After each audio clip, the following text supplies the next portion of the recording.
ክቡር ጠቅላይ ሚኒስትር አብይ አህመድ ከቀዳማዊት እመቤት ዝናሽ ታያቸውና ከልዑክ ቡድናቸው ጋር ላለፉት 3 ቀናት በሃኖይ ቪየትናም ኦፊሻላዊ ጉብኝት እያደረጉ ይገኛሉ። የመጡበት እንግዲህ ዋነኛው ዓላማ ከኦፊሻላዊ ጉብኝትም ባለፈ የፒ4ጂ ወይም ፓርትነርሺፕ ፎር ግሮት የሚባል ጉባኤ ላይ የመሪዎች ሌቭል ጉባኤ ላይ ለመሳተፍም ነው የተገኙት። አንደኛው ከኦፊሻላዊ ጉብኝቱ ጋር ተያይዞ በጣም የተለያዩ ውይይቶችን ከተለያዩ ከፍተኛ የሀገሪቱ አመራሮች ጋር እያደረጉ ያሉበት ቆይታ ነበረ። በተለይ ደግሞ ኢትዮጵያ ከቪየትናም ጋር ያላት የ50 ዓመት ዲፕሎማቲክ ግንኙነት የመጀመሪያው መሪ ናቸው ከኢትዮጵያ ወደ ቪየትናም ያቀኑት እና ከዚህ ጋር ተያይዞ የተለያዩ ከፍተኛ አመራሮች ጋር የበለጠ ግንኙነቱን ለማጠናከር ውይይቶችን አድርገዋል። ጠቅላይ ሚኒስትሩ የቪየትናም ብሔራዊ ቤተ መንግስት ሰፋ ያለና ደመቅ ያለ አቀባበል አድርገውላቸው ነበር። ከዛ ጋር ግን ተያይዞ የሁለትዮሽ ውይይት አድርገዋል። በሁለትዮሽ ውይይቱ ላይ ዘርፈ ብዙ ጉዳዮችን አንስተዋል። አንደኛ በሁለቱ ሀገራት መካከል ያለውን ትስስር በምን መልኩ ማጠናከር እንዳለባቸው። እንደሚታወቀው ቪየትናም በጣም የምታወቀው መዋለ ንዋይን በመሳብ ነው።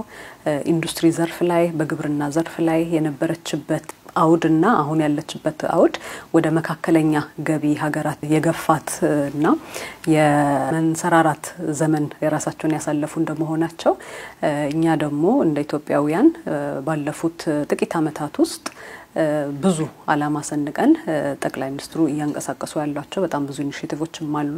በተለይ በማክሮ ኢኮኖሚ በኢንቨስትመንት በግብርና መስኮች ብዙ ነገሮችን ለማሻሻል እየተጣረበት ባለ ጊዜ ውስጥ ከቪየትናም ጋር እነሱ ሄዱበትን ሂደትና ልምዶች ለመቅሰም አውድ የፈጠረ ጠቃሚ ውይይቶችና የልምድ ልውውጦችም ነበሩ። ከዚህ ጋር ተያይዞ እንግዲህ ሌላኛው ውይይት ያደረጉት የነበረው ከቪየትናም ኮሚኒስት ፓርቲ ፕሬዝዳንት ጋር ነው።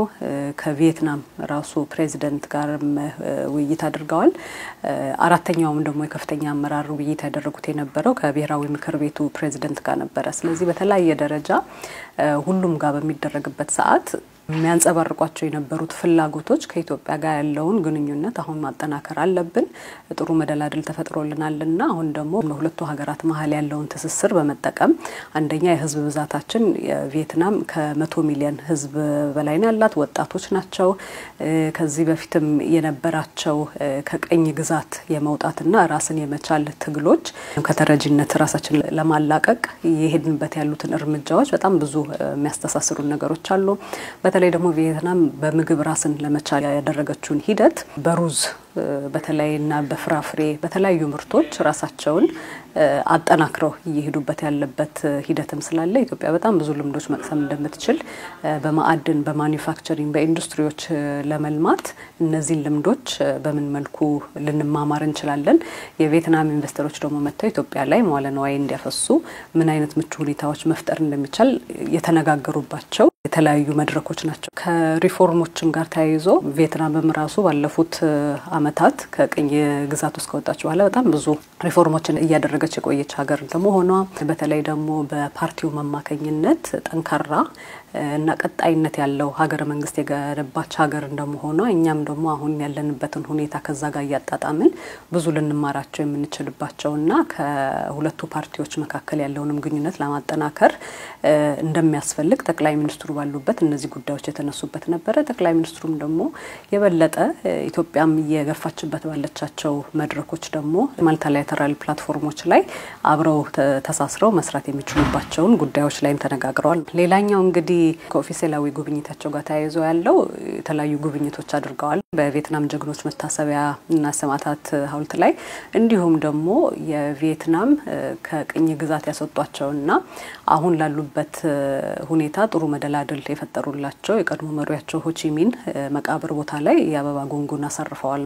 ሁለተኛው ከጉብኝት ጋር ተያይዞ ደግሞ ቶዮ ሶላር የሚባል የቪየትናም ኢንዱስትሪ ፓርክ ውስጥ ለውጭ ሀገር ኤክስፖርት የሚቀርብ ሶላር ፓነሎች የሚያመርት ኩባንያ እሱንም ጉብኝት ተደርጎ ነበር። ይሄኛው እንግዲህ ለየት የሚያደርገው ክቡር ጠቅላይ ሚኒስትሩም እንደተናገሩት የነበረው ይህ ኩባንያ ራሱ አሁን ኢትዮጵያ ላይ ላለፉት ጥቂት ወራቶች ውስጥ በሐዋሳ ኢንዱስትሪ ፓርክ ውስጥ ተገኝተው እነሱም ይሄንን ምርት ለማቅረብ እየተሯሯጡ ያሉበት ሰዓት ላይ ስለሆነ ሶላር ፓነል ማምረት ውጪ ደግሞ ኃይል ማመንጨት ላይ እንዲተሳተፉ ጥሪ ያቀርበውላቸዋል ጠቅላይ ሚኒስትር። ሶስተኛው ጠቅላይ ሚኒስትሩ ከልዑክ ቡድናቸው ጋር ያደረጉት ጉብኝት የነበረው እንግዲህ የሃኖይ ስማርት ሲቲ ፕሮጀክቶች ላይ ማለት ነው። እንግዲህ እንደሚታወቀው የኢትዮጵያ በጠቅላይ ሚኒስትሩ አቅጣጫ ሰጪነት ከአዲስ አበባ ውጭ ሁሉ በተለያዩ ከተማዎች የኮሪዶር ፕሮጀክቶች እያንቀሳቀስን ያለነው። ስለዚህ ከሱ ጋር ደግሞ ተያይዞ እንደዚህ አይነት ጉብኝቶች በሌላ ሀገራት የሚፈጥሩልን አውድ ምንድነው? እኛ ጋር ያደረግናቸው ያሉትን ነገሮች ለመለካት ምቹ ሁኔታ ይፈጥርልናል።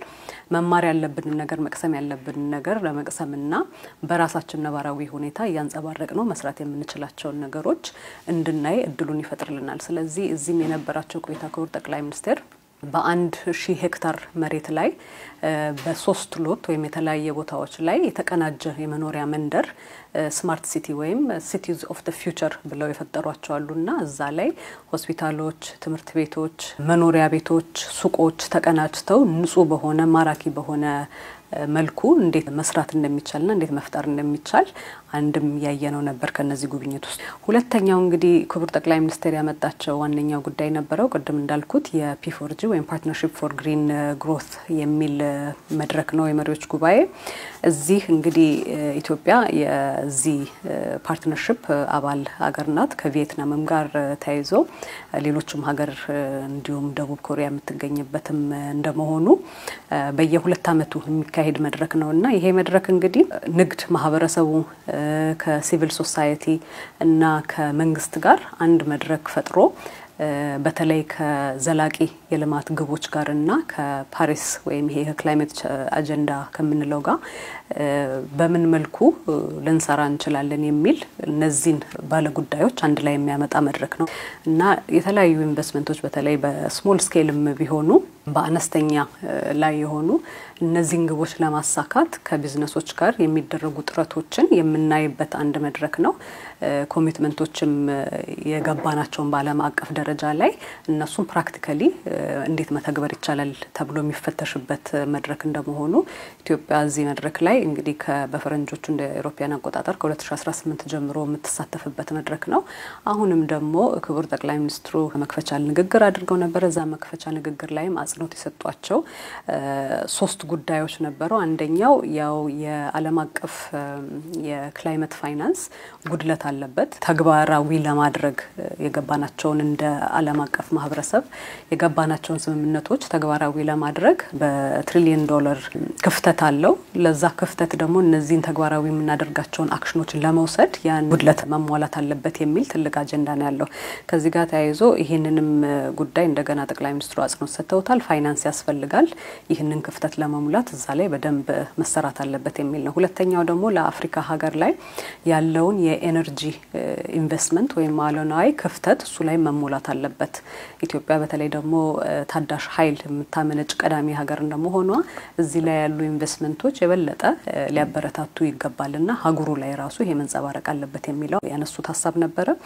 በሶስተኛው ደግሞ እነዚህ ፋይናንስ የሚደረጉት ነገሮች ወይም ፋይናንስ አቅም የሚፈጠርላቸው ጉዳዮች አንደኛው ሀገር በቀል ለሆኑ ልክ እንደ አረንጓዴ አሻራ ያሉ ከክላይሜት ጋር ተያይዞ ያሉ ጉዳዮችን ፋይናንስ ለማድረግ በተለይ ደግሞ ሰፖርት መደረግ ያለበትም ድጋፍ መደረግ ያለበትም የሀገር በቀል ኢኒሺቲቮች ላይ መሆን እንዳለበትም እሱ አጽንኦት ሰጥተው ነበረ። በመጨረሻም እንግዲህ ክቡር ጠቅላይ ሚኒስትር የመዝጊያው ላይ ንግግር አድርገዋል።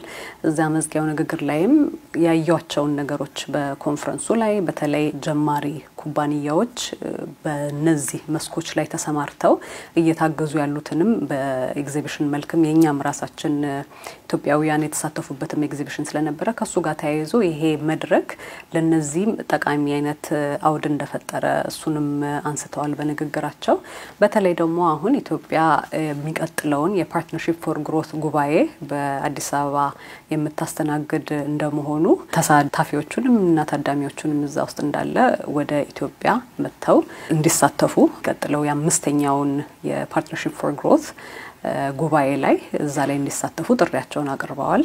በዚህ መልኩ የክቡር ጠቅላይ ሚኒስትር አብይ አህመድ የ3 ቀን የሃኖይ ቪየትናም ቆይታ ተገባዷል።